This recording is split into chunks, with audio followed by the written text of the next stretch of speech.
Welcome to the Shema Podcast, the podcast for the perplexed, where Torah insights intertwined through personal stories as well as interviews with leading Torah scholars demonstrate the empowering qualities of Torah and mitzvot. For more great Torah learning through Torch, the Torah Outreach Center of Houston, go to torchweb.org. Now to the show.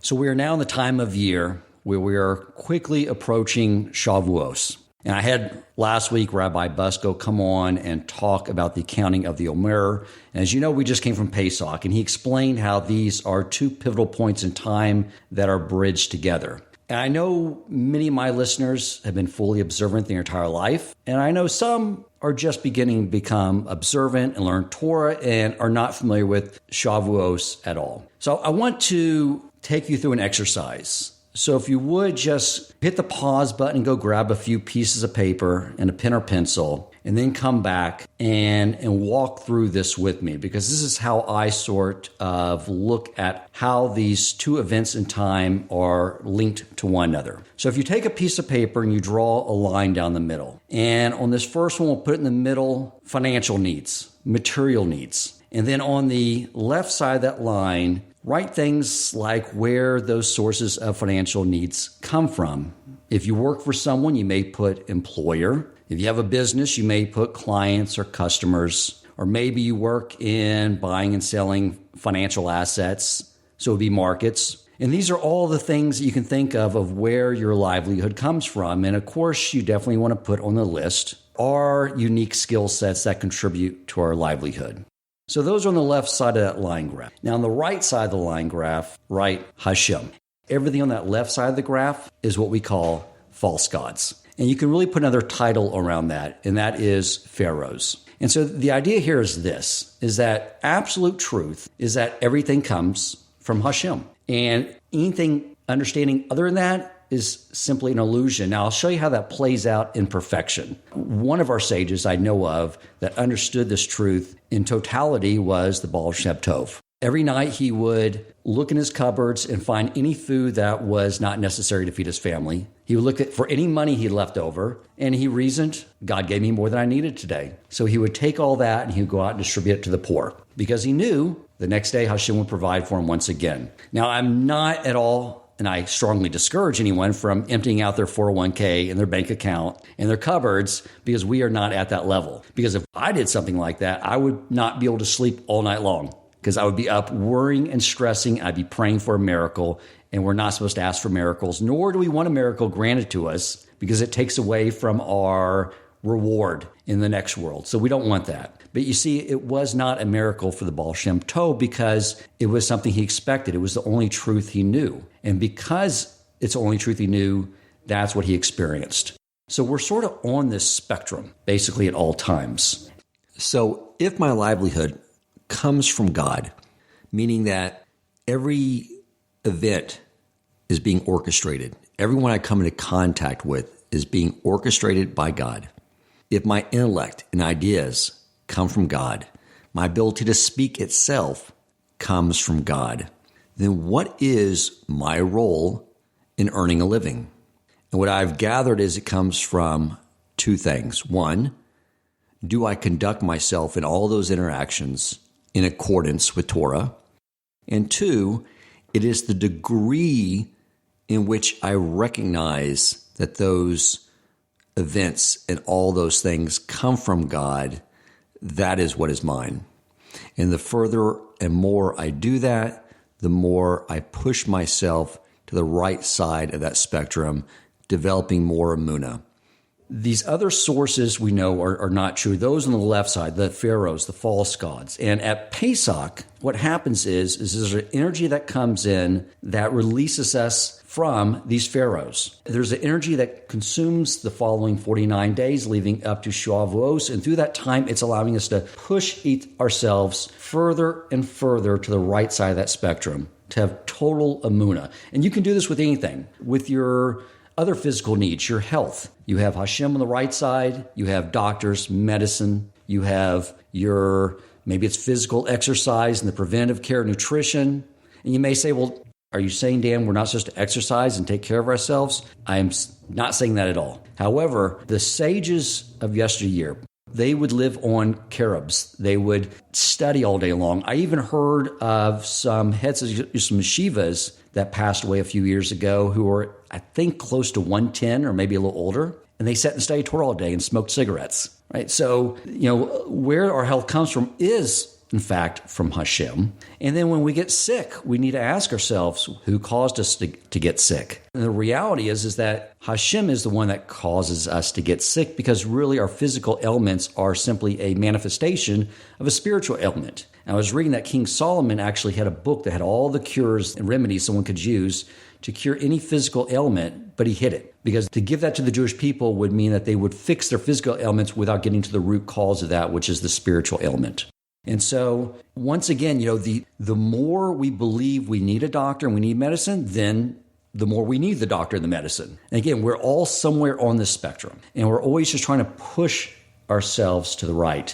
And over the years, I've seen a phenomenon where, not only through my own experience talking to Jews, but just looking at the Pew study. In the Pew study, it says 75% of Jews, roughly around that number, from what I recall, do not believe the Torah is true. But then it's something like 90% of those Jews celebrate Passover. Highly intelligent people wanting to spend a night eating constipating matzah and horseradish and telling a story that they're saying they don't believe in, but something is compelling them to do that.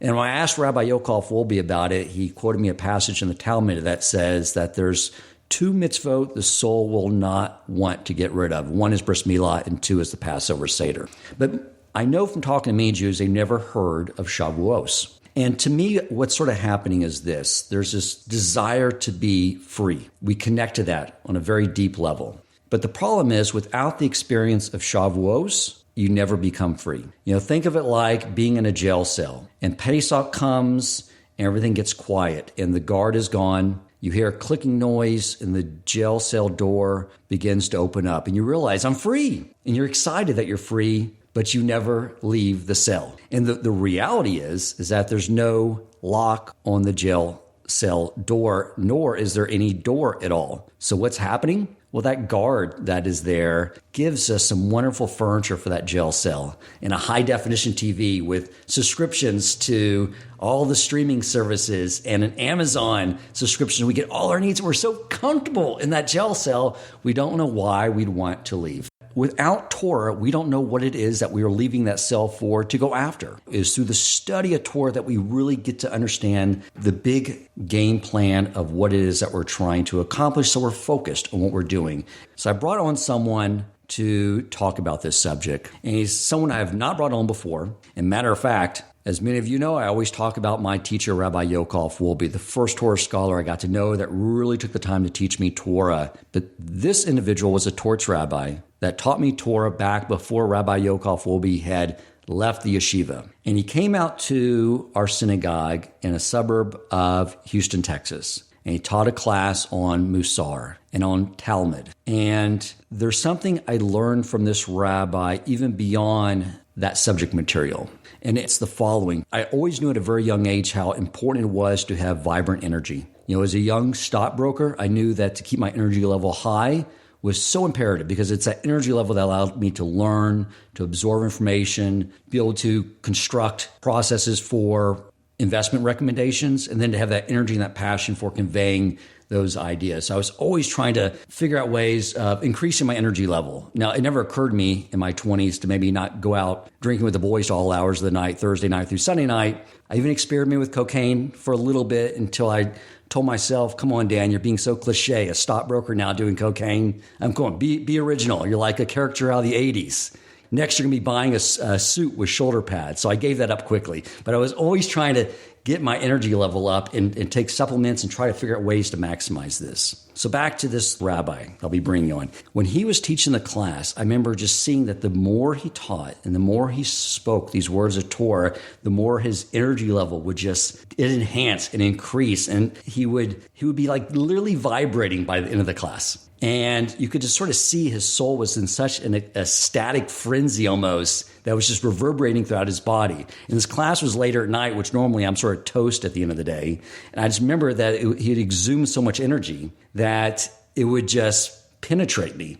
And I realized then that Torah is the source of energy and vitality. And I've experienced this many times where I would go to bed at 10, I wake up at 5 so I can study Torah, and then I can work out and do all the things I need to do just before I start my work day. And often I've woken up at 2 o'clock in the morning. And I couldn't go back to sleep. My Yetzer Hara was playing games with me, feeding me these worrisome thoughts. So I just get up and I come in here in my office and I study Torah. And I'll start my day thinking at some point I'm going to crash. I'm going to need a nap. And in many of these days, I have not needed a nap at all. I'm full of energy. And I read about King David and many sages that Torah almost can supersede the physical norm of needing that sleep and create that sense of energy. So I want to bring on Rabbi Yaakov Wohlgelernter, who is going to be teaching us about Shavous, bringing with us his passion, his energy to teach us about this very important subject. Welcome, Rabbi, and thank you so much for joining us. Thank you. Thank you, Dan. Thank you very, very much for the introduction. I remember those days fondly. It was good times. Absolutely. So, Rabbi, I want to learn more about this holiday and how to embrace it. And if you could just share with us what this holiday is about, what it entails, and then how we can embrace it and grow from it. Okay, so the holiday of Shavuot, as was mentioned, it's a holiday that doesn't get its due share of the spotlight. Pesach, Passover, is a big one on the Jewish calendar. Hanukkah, we all know Hanukkah, we see it around in the stores. Everyone lights a menorah, celebrates it at home with the family, whatever the situation may be. But Shavuot, we can almost skip over on the calendar. And it's really too bad because it is really the celebration of the essence of what we're doing as Jews, both as a nation and on an individual level, who we are and what we believe in. So to really understand what the holiday is. What are we doing on the holiday? What is Shavuot? We have to look at the names that the Torah gives for this holiday. And there's a number of names that the Torah uses when it's referencing the holiday of Shavuot. The first one seems to be what was connected to what was going on in the calendar based on the agricultural calendar is Chag HaKatzir, is the holiday and the festival of reaping, which is at this time, obviously the wheat stays on probably the last thing that a farmer would gather in and would get from his fields. And this was the time when they would gather in the wheat.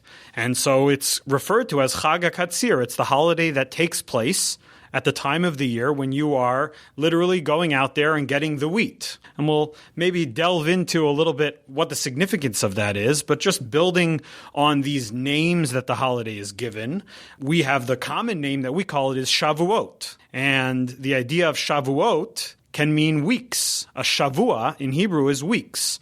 And as we discussed, as you mentioned, the holiday of Shavuot really comes at the end of a 7-week period, which began on Pesach, which began towards the beginning of Passover, which was the period of counting of the Omer. And at the end and the culmination of those 7 weeks of counting, we know we're counting towards something that is exciting and counting towards this holiday. Well, at the end of it, we celebrate those weeks that we've spent counting. Another name for it is the holiday of Bikurim, the holiday when we would begin to bring the first fruits. You can imagine back in the day when a lot of our economy was centered around agriculture, and people all over, all the Jews from all over would bring their first fruits from the fruits of the land of Israel. They would bring those to the temple and actually offer their first fruits, the first things that sprouted out of their fields. They would bring those and offer them to God as a way of saying thank you.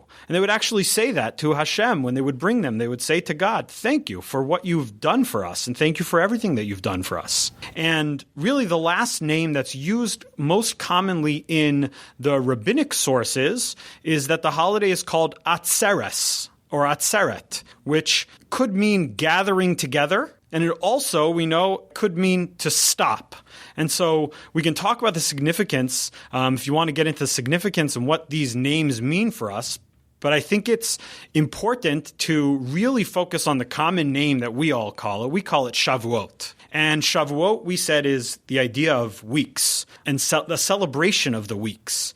And what that tells me looking ahead at this holiday, in preparing and understanding where I'm meant to get to on this holiday, that means that some part of this holiday is really a look back at the previous weeks and understanding that woven throughout any of the names that you give this holiday of Shavuot is a realization that the holiday of Shavuot is very closely connected to the holiday of Pesach. And so it's funny, Shavuot, the end of the story kind of gets left off of our, collective calendar, can possibly be overlooked.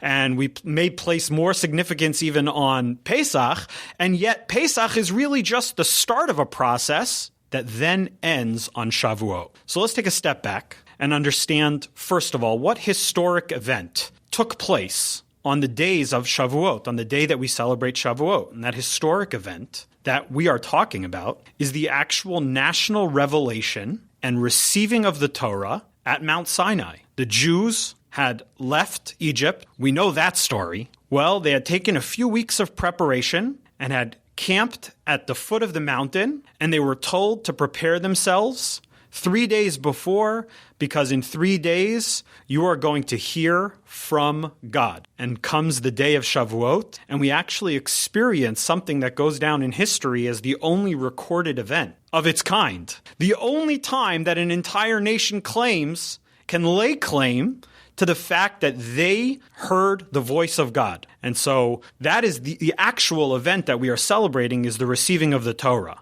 And like we know, we always mention when we talk about celebrating a historic event, we always talk about the fact that the Jewish calendar is unique in that we don't only celebrate the events that took place on that day, but we actually tap back into the energy of that event. And so on Pesach, like we always talk about the idea of achieving personal freedom, because it's a time when there is freedom in the world, the time of Passover.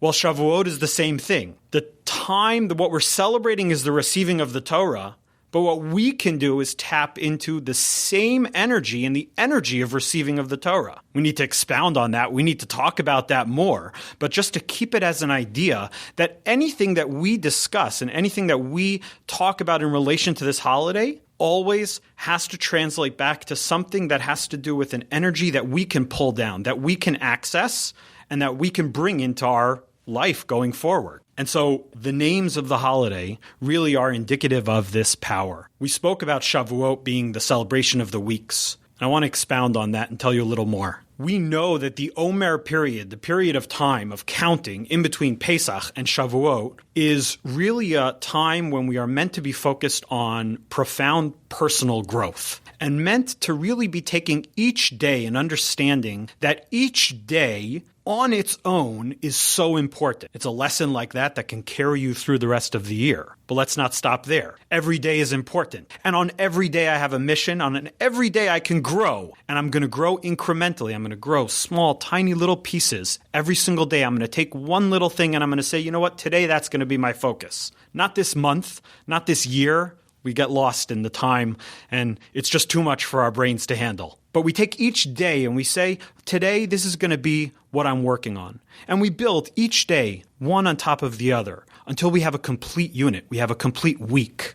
And we look back on that week, that unit, and we say, wow, I've accomplished something. This week I focused on a certain character trait 7 different ways, maybe a little bit each day, and I really built something that week. Okay, so we've grown a week. We grow another week. We grow another week. That is the period of time that we are dealing with in between Pesach and Shavuot. Well, comes Shavuot, and we're given the Torah. We celebrate the weeks. What does that mean? What are we missing? We've worked on 49 levels. We're at the highest level. I mean, if you haven't reached perfection by Shavuot, I don't know, maybe we missed the boat, right? What do we need? What do we need the Torah for? So the idea that I've heard presented is that we come up with all sorts of ideas and things that we need to grow and things that we need to change and things we need to improve on. And those are all awesome. But what we have to remember is that in order to achieve completion, in order to really be fulfilled, and in order to really, really build ourselves into huge,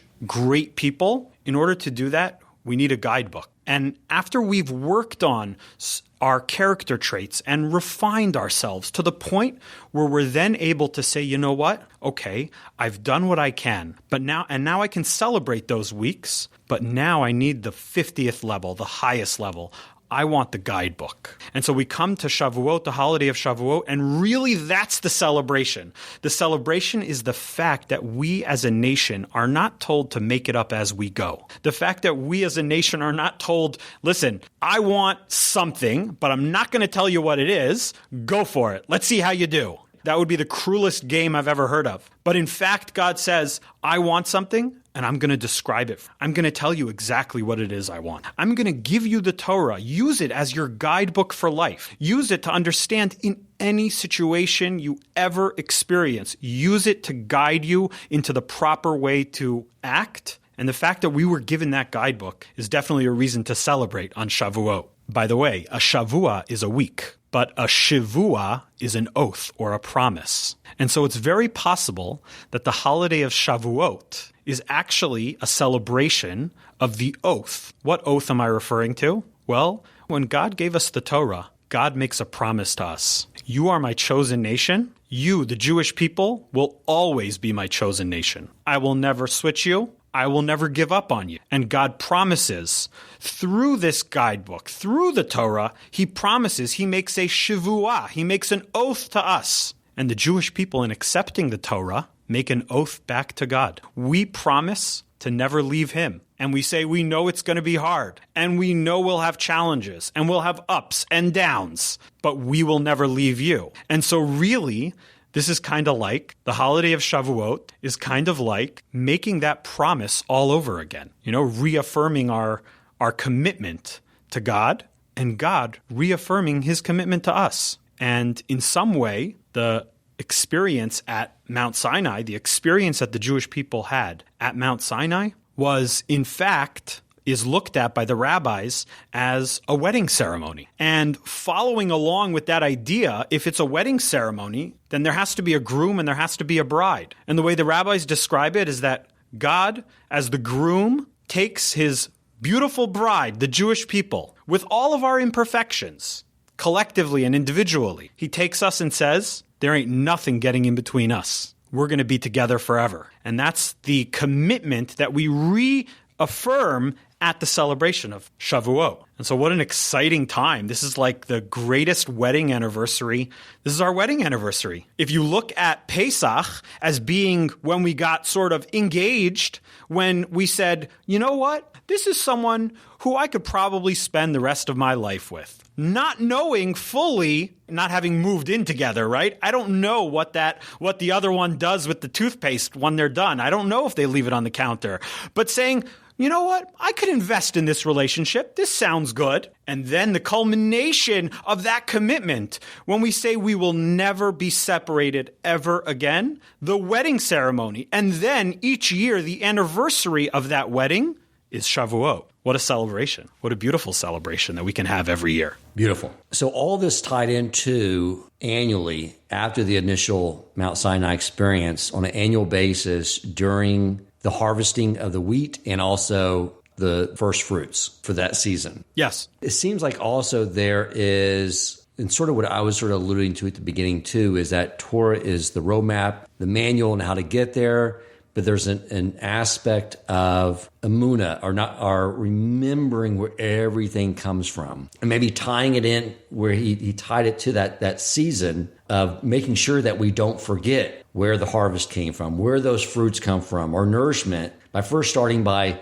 tithing those and bringing those to the temple, put us in that state of mind to then experience receiving of the Torah again. Would you say those are sort of tied in together, those experiences? Yeah, definitely. Tying the names of the holiday to what is going on the agricultural calendar is not by chance. This is not just that this is an agricultural holiday. I've heard some people say that the Jewish holidays they're really just farm festivals. You got to reap sometime. You got to go gather in your wheat sometime. So when you do, you have a party. But it's actually the opposite. The reason why this holiday is tied to the reaping is so that it really drives a point home to us. And the fact is that our lives are busy, and even with all the current technological advances that we have, where we have it's so easy, right? You can open your garage door from an app on your phone, right? We shouldn't have such a busy life, but it keeps getting busier and busier.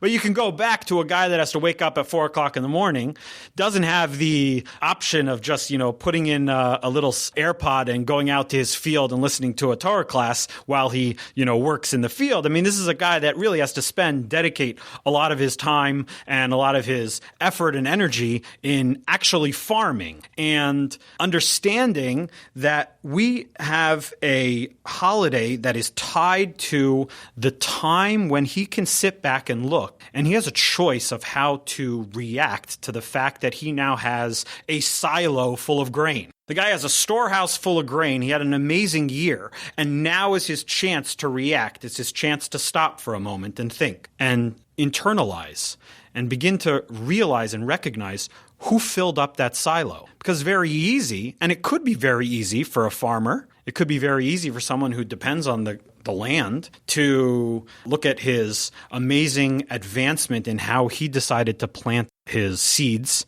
months and months ago, or how he decided his watering schedule. And he could say, this is literally, I'm a genius. I have produced this amazing stuff out of the ground. But we know that the Torah's attitude is that instead we are meant to look at it and realize and recognize the miracle that is things that grow out of the ground, and recognize that if God did not will those things to come out of the ground, they would cease to do so in a moment. Sometimes we are given this wake-up call, and there are times in our history when we've been given this wake-up call when things just stop. Economies can crash. And to see those as a wake-up call, I guess Shavuot is our opportunity to really celebrate and not need the wake-up call, to internalize this lesson. God is the one that is providing. God is the one that is keeping things growing and going and keeping the stock market, trending upwards. There's only one being who is behind that. And so tying a holiday to that is telling us that we're going to give you a day to stop. Stop. It's going to be an auspicious time, whether you're a farmer, and if you're not a farmer, use this time to really internalize this lesson. Understand, where do things come from? Understand, who do we give thanks to? That's why we tie this holiday as well to the holiday of giving the first fruits. And we tie it to bringing to God the first thing that comes out of our plant. My son did a science experiment, and he actually got a pot, and we went to Home Depot, we got some seeds, and he put it in, and to watch his excitement as that flower blooms. And could you imagine if I told him that first thing that comes out of that pot, the first thing you got to cut off, and you got to give it, put it in a basket, and you got to bring it to Jerusalem, and you got to give it to God. Put it before God and understand where it came from. That would really drive the message home, right? He would really get that point, that this is not his amazing watering abilities, my 12-year-old. That's the idea of connecting it to the Bikurim is really taking a concrete action in our lives and not just allowing it to be lip service, allowing it to be, thank you. And I know where my stuff comes from, thank you. But actually doing something and actually traveling with that first stuff that came out of the bush and came out of the plant, the first thing that you produced, and not convincing yourself that it really came from you, and understanding that you bring it to God, you offer it to Him, and you say, I know where this came from. Thank you, Hashem. Wonderful. Can you talk a little now about how the holiday of Shavous is observed and celebrated, and how that normally looks when we're not in a world of being quarantined, in light of the fact that we still may not be in a position where we can get together as a community? For sure. So Shavuot is actually a really interesting holiday in that on Pesach, on Passover, we know that a lot of the focus is on the commandments that we have and the special things that we do on Passover, like sitting at the Seder on the night of Passover and experiencing the story of the Haggadah. We know that we eat matzah and we eat maror. We eat these things and we experience them, and we really have, and those are really commandments that are biblical commandments, things that we do because the Torah says this is how you're meant to celebrate. And yet when it comes to Shavuot, in the Torah, there really is no commandment that we are meant to partake in. There is nothing that the Torah prescribes as the way to celebrate Shavuot. So what's developed over time is really rabbinic in nature, and it goes way back, and the traditions start very early on, but the celebration of Shavuot on the biblical level, the way the Torah itself describes Shavuot, is simply a day of not doing work, like every other holiday, kind of like Shabbat, kind of like the Sabbath, a day of just resting from work. And it's interesting. Maybe the idea there is that before we even discuss how we celebrate Shavuot nowadays, I think we have to understand that on the biblical level, maybe we're being told that if this is the celebration of our wedding, then we're going away with God for our anniversary. And as opposed to God telling us and prescribing to us a full itinerary of events that we are meant to be doing on our anniversary, and where we're going and where we're going to be this hour and where we're going to be this hour, as opposed to doing that, the Torah may be telling us that let's just celebrate being together. Let's just take off from work. Let's go away, and no plans, no commandments. Let's just celebrate the fact that we're together. And maybe that on the biblical level is the idea of atzeret, of just refraining from work and just being together. But now let's talk about Shavuot in modern times, Shavuot as it's developed over the years. The custom, and I would say the most well-known of the customs on Shavuot, there's really two that stand out in my mind. The first one being that many people stay up the entire night of Shavuot. That means if the holiday starts on Tuesday evening, that entire evening, Tuesday night, from about 10 o'clock or 11 o'clock until 5 o'clock in the morning, many people would be in synagogue or in the study hall and would spend the entire evening studying Torah. That's the first of the customs that I think is the most widely accepted, universally accepted for those that are actually celebrating Shavuot. I think that is probably the first one, is the fact that everyone stays up the entire night studying Torah. So I would say that since it is, in fact, an anniversary, and with our spouses, when we celebrate our anniversary with them, it's about also get away from the work. Dan, turn off your iPhone, focus on me. Let's talk and develop a closer relationship by getting to know each other. And so I see it analogous that what are we doing when we're studying Torah is getting to know Hashem better. Yes, I agree. So I will talk more before I get to the second custom, or the second universal custom. I'll talk more about the night of Shavuot. So let's talk about what this night of Shavuot looks like. Spending an entire night in the study of Torah. What does that mean? So this goes way back to actually our first experience at Mount Sinai. The night before we were to receive the Torah, the Jewish people decided, as a nation, to get one good night's sleep. And the idea kind of makes sense. You know, you got to get up early for something important. You need to be focused. You need to be on point in the morning. So what did they do? They went to sleep. Makes sense to me. Except the rabbis tell us that may have been a national mistake that we need to fix up. Because like many times when we have something very important in the morning and we try to put in a good night's sleep, we toss and turn the entire night. Many times I've set an alarm for a 5 a.m. flight out of the airport. I know I need to wake up at 3. I've set an alarm for 3, and I don't need that alarm because at 2:30 I pop out of bed. Oh my gosh, I couldn't even sleep the whole night, right? We toss and turn. We have a big meeting in the morning. How could you sleep? And so what the rabbis tell us is that, in fact, the Jewish people made a mistake. The fact that they slept so soundly, their idea may have been correct. You want to get your energy in, you want to get your sleep in, but the fact that they slept so soundly on the night before such a momentous occasion, it's possible that that was a mistake. So what do? We fix it up. We say we're going to do this right. And every year we come back and fix a little bit more and a little bit more, and we stay up the entire night in anticipation of that event that we read about only now, what we read about in the morning, but in anticipation of reliving and re-experiencing the Torah or the receiving of the Torah, we stay up the entire night and study Torah. Now, That's a great idea. That's beautiful. And that's great that we're fixing something up. But I want to ask you a simple question. How could the Jews have made such a mistake? And I think the answer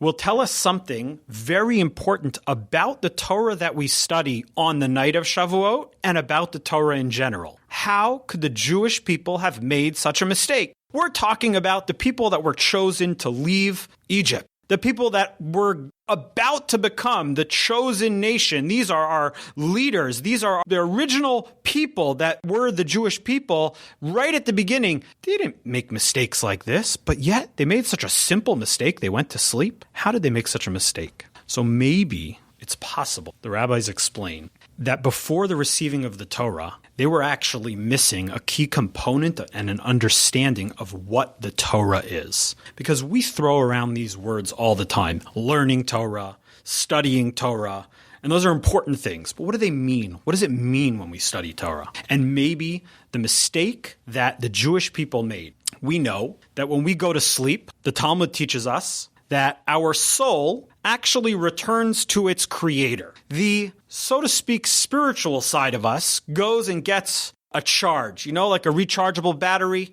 Our soul goes back up to heaven, gets a spiritual recharge, and comes back into our body in the morning. That we understand. What that means is that in going to sleep, what we are doing is achieving the most spirituality, allowing our soul to plug into the experience that is the most positive for our soul, allowing our soul to recharge itself. That's what we're doing when we go to sleep. And what the Jews, that night before the revelation at Mount Sinai, that night before, what they said is, okay, we've grown, we have worked on ourselves. We left Egypt just a few weeks ago. We've worked on ourselves little by little. We want to take that final jump. And what they said is the only way to take that final jump is to go to sleep, to remove our physical body from the equation and to allow our souls to fully express themselves, to go back up, get that charge, and to be literally up there with God. Okay, so what was their mistake? Well, they didn't have the Torah yet, so they didn't know this necessarily.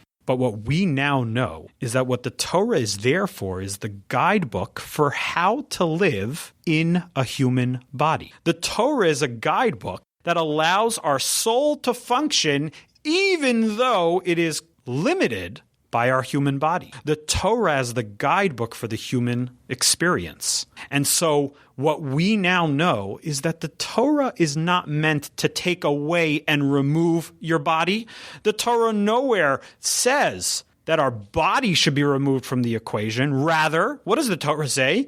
Okay, here's your situation. You got a spiritual side. You got a physical side. What are you going to do about it?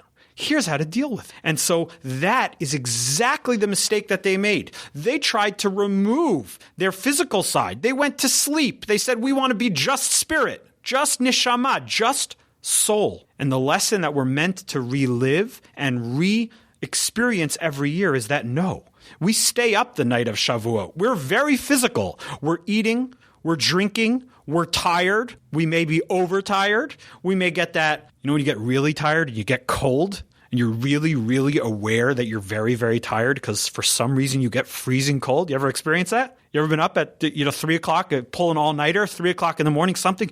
I don't know. But there's an acute awareness that we are very physical and we are very physical beings. And that's a reality. And that's what we're celebrating, is the fact that we have the Torah that tells us how to deal with that. We have the Torah that tells us how to interface with a very physical world around us and very mundane physical challenges. And that's the celebration. That's why it has become part of the celebration of Shavuot. And really the only thing that we actually do, one of the only things that we actually do on Shavuot is to stay up the entire night studying Torah in realization that the Torah is the guidebook for how to be a person in this world. Fantastic. Are there particular subjects that we study? I believe you alluded to that earlier. So on the night of Shavuot, really we study anything that interests you within the realm of Torah, okay? So if that may be character development, then study Musar, study character development. Maybe pick one trait per hour. You have about 4 hours, 5 hours of study maximum. pick one trait an hour and say, you know what, I want to do a deep dive. I'm going to look up some sources, or I'm going to ask someone who is knowledgeable of some sources, and I'm going to come prepared and do it. But whether it be character development or whether it be, I always wondered about that story in the Torah. I want to go look it up and see more about that, see what the commentaries have to say. But really, the study on the night of Shavuot is meant just to be a reaffirmation of our connection to this guidebook. And so there are no particular things that one is meant to be studying on the night of Shavuot. There is a text that really encompasses all areas of study, but I don't actually know if anyone's ever translated it. I don't know if it's widely available. It's called Tikkun Leil Shavuot, which means the text of the night of Shavuot, and really it takes a little piece from each book of the Torah and each book of the prophets and little pieces of the Zohar, of Kabbalah, little pieces of the Talmud, and really creates this big picture that you can almost touch everything. You can round the bases on the night of Shavuot. It's a beautiful idea. But really, study anything that interests you on the night of Shavuot. That's the idea. The idea is that on the night when right before we accept on a national level, we accept the Torah and reaccept and reconfirm our commitment to the Torah, really it's a time for every single person to make a big statement and a very loud statement. And that statement is, like we pray when we make the Birchot HaTorah in the morning, and we say thank you to God for giving us the Torah. In that prayer, we say, V'sein chalkeinu b'sorasecha, that you should give us our portion in the Torah. What does that mean, give us our portion in the Torah? The Torah is a very, defined thing. We have it on the bookshelf. We know exactly what it looks like. What's our portion in the Torah? And the rabbis tell us that each and every Jew, through their study and exploration within the Torah, can really find their own piece, something that talks to them, something that speaks to them, something that says, hey, I'm connected to that idea or that teaching, or I don't know anything about that, and I want to spend time learning more about it. And that's what we're asking for.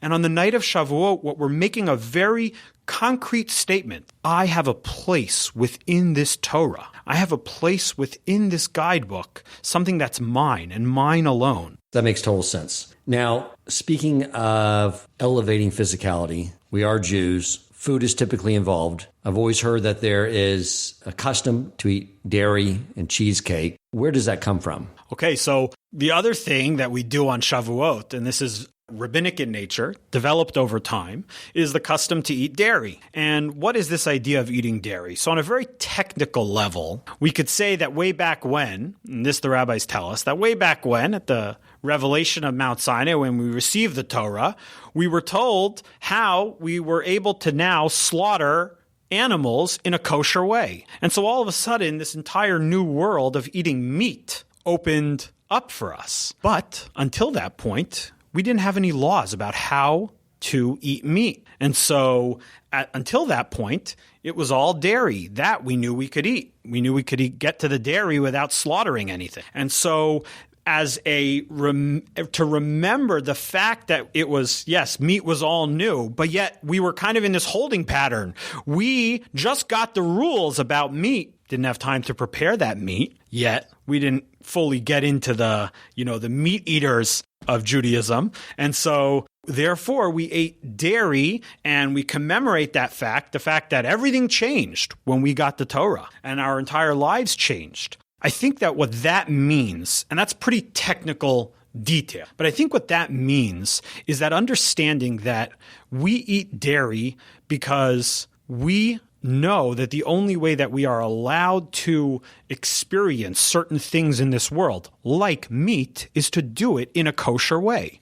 And the Torah gives us the rules and the ways that we are allowed to experience it. So the Torah doesn't say this is off limits. On some things it does. Things that aren't good for us, things that God says either on a physical or a spiritual level, I don't want you anywhere near them. But in general, where God is telling us, you can have this, and here are the rules that allow you to experience this physical thing. And so when we eat dairy, we're actually remembering that change that took place through the receiving of the Torah. The opening of the floodgates, so to speak, we spoke about before, about allowing us to understand how to experience the physical in the proper way.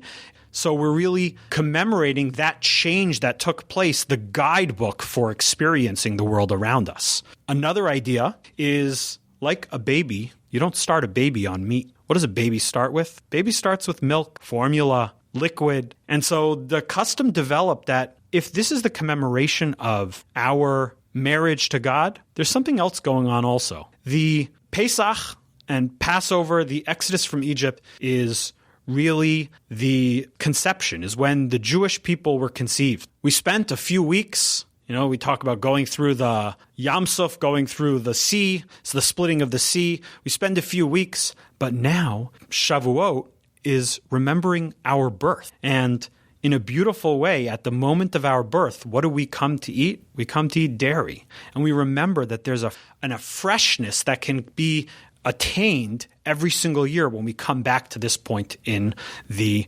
calendar. For some people, their Torah study or their experience in Judaism can get stale, and they can kind of go through the motions, but not really feel that enthusiasm and that excitement.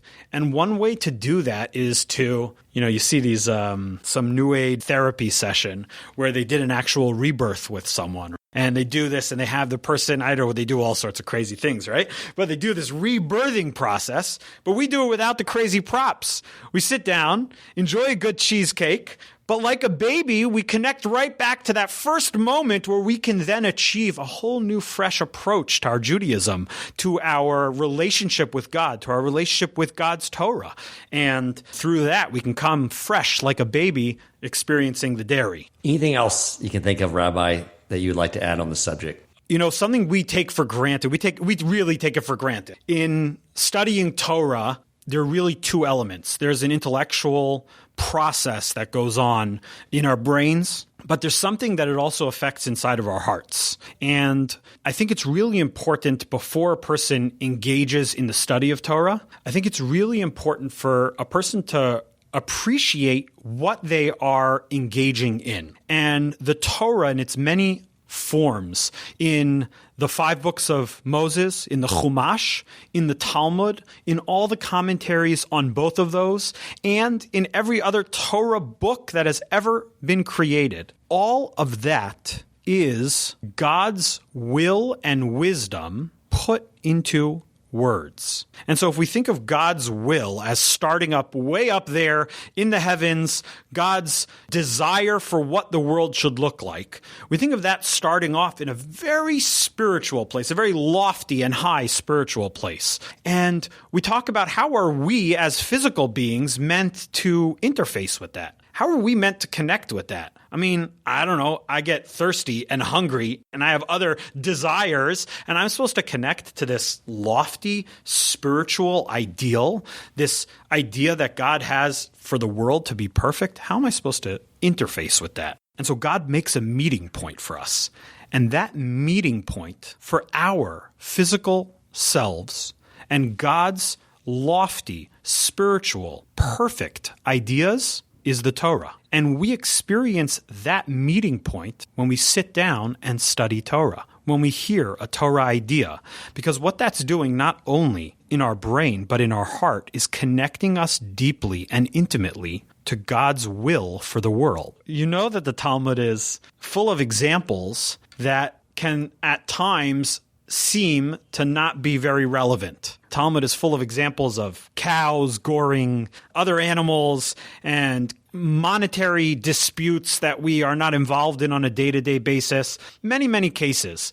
And understanding that included in God's will for the world is to train our brain to think a certain way and to train our brain to think godly. So we deal a lot of times with character development, and that it's very simple to see that we're being trained to interact with the world a certain way, to interact with our spouses and our kids, our partners, people that we come across. It's very simple to see that. But to understand how that can take over an entire being is really to study the breadth of Torah, is to study up and down and to understand that this process of studying Torah allows our brains really to change and allows our brains to really think godly about the world and think like God would about the world. That's what the Torah does for us. Excellent. Thank you, Rabbi. One more thing, Rabbi, before I let you go. For those listening, the reason I didn't continue to learn with Rabbi Wohlgelernter is that he went to work in the business sector, and he's still been a staple at Torch, teaching and at our partners in Torah. However, he went from teaching Torah full-time to going to the business world. So there's something I've been struggling with, and I would like to sort of lock you down for a future podcast, because you are going to be perfect for it. And where I sort of struggle is that I seem to only know how to exist in either where I'm in a very lofty state, I'm studying Torah and I don't want to deal with work, or I realize you're not being productive. You have people depending on you, colleagues, everyone else who's depending financially on you, get to work. And then I'll spend the whole day at work and focusing on those tasks and realize I have not thought about God the entire time. And that's not what God wants. We're supposed to infuse the spiritual with the physical. And it's something I just lack a skill set from. I'm either oscillating to one side or the other. So if someone in your position who's been to yeshiva, who's taught Torah, but went into the business world and I know brought that Torah with them, what I would really appreciate if you'd be willing at some point in the future to come back on and talk about that specific subject, because I'm sure there's many people that struggle with that as well. Definitely. I would definitely be willing to talk to you about that. I think that's an awesome question, and that would be a great discussion that we can have, because yes, you are correct. It's not meant to be like that. We're not meant to be sometimes spiritual and sometimes physical and split it down the middle and then be discouraged when we're too much, the pendulum swings too much to one side to the other. It's not meant to be like that. I have some remedies, some things that I've been taught, some things that I've read, and I'd love to share them. Awesome. Wonderful. I look forward to that, and I'm glad we can